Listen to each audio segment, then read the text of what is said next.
কিরে চম্পা, তুই এসব লাঠি নিয়ে স্কুল আসিস কেন? এটা কি গরিব স্কুল নাকি? কালকে তুই হ্যান্ডকাপ ছাড়া স্কুল আসলে তোকে স্কুল থেকে বের করে দিমু। ঠিক আছে স্যার,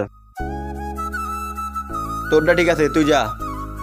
কিরে, কালকে বললাম তুই এসব লাঠি নিয়ে স্কুল আসবি না, হ্যান্ডকাপ নিয়ে আসবি। স্যার, আমার তো হ্যান্ডকাপ কেনার টাকা নাই। গরিবের বাচ্চা টাকা পয়সা নাই, তাহলে স্কুলে বড় কেন? যা। আরে জাগ্গা, চম্পা স্কুল আসলো না কেন? স্যার, আপনি তো চম্পাকে স্কুল থেকে বের করে দিয়েছেন। আচ্ছা ঠিক আছে স্যার, এই দেখেন। স্যার, আপনি তো আমাকে হ্যান্ডকাপের জন্য অনেক অপমান করছেন, এবার দেখেন আমি হ্যান্ডকাপ নিয়ে আসছি, এবার অপমান করেন।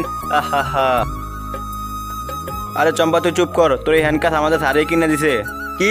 আরে ও কি করে জানলো? আগে বন্ধুরা, তোমরা যদি এই ছবিটাকে মন থেকে ভালোবেসে থাকো তাহলে ভিডিওতে লাইক সাবস্ক্রাইব করে দিও। আর যদি লাইক সাবস্ক্রাইব না করো তাহলে আমি বুঝে যাবো তোমরা এই ছবিটাকে ভালোই বাসো না।